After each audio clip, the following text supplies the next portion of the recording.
Hi there, students. Limerence. Okay, limerence is a noun. I think it can be probably both countable and uncountable. And limerent, an adjective. Let's see, this word is related to psychology. Let's see, a rough synonym for limerence is infatuation.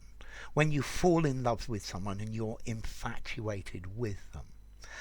But there is a difference between limerence and love. So you meet someone and you suddenly fall passionately for this person and you're always thinking about them. But there's a difference between limerence and true love. In limerence, you are obsessed by the need to have this person love you. Limerence is infatuation with someone because it's filling a void inside you. It's fulfilling the need to feel loved by this person. And this is the idea of limerence. It's not about the person that you're infatuated with. It's actually about fulfilling your own needs and wants. Yeah, you're fulfilling your need to feel loved, and this is the idea of limerence. Yeah, so limerence is a type of involuntary romantic infatuation, but this is combined with the need for that person to love you as well. It's like creating a dependence on that person. You are dependent on their love, and in a state of limerence, you can lose yourself. You do everything you can to please that person, and you don't actually look after your own desires, wants, needs, self. And this is the difference between limerence and love. Yeah, I think maybe limerence is a very strong form of infatuation. Yeah, but it's different. Yeah. I think you're selecting the things in that person that you see. You're seeing through rose-tinted spectacles. You're exaggerating the perfection of that person. Well, that happens when you first fall in love with someone as well. I think limerence is also characterized by the fact that you can't stop thinking about this person.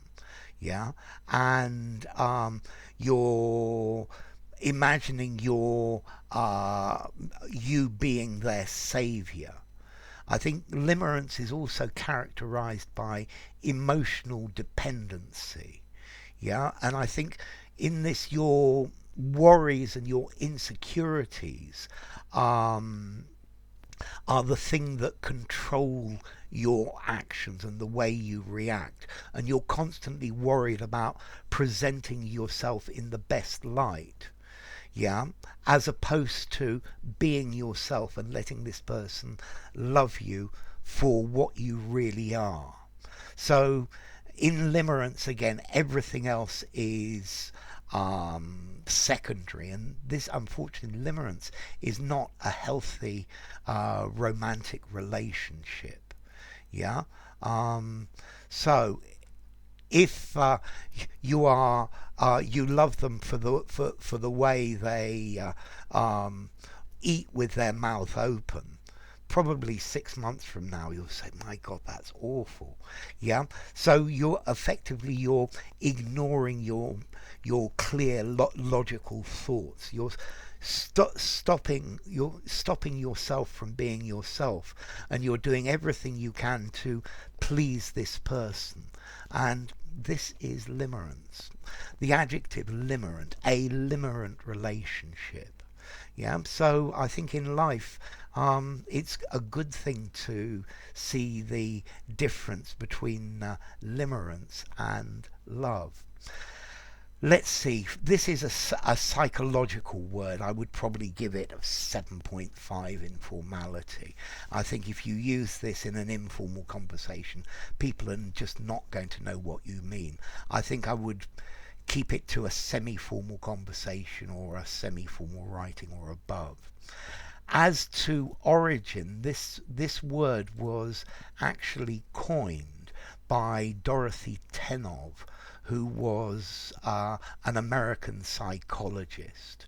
And she did a lot of research into romantic love. Okay, so limerence. If you enjoyed the video, give it a rating, subscribe to my channel, and I'll see you soon. Bye for now. Limerence. Limerent.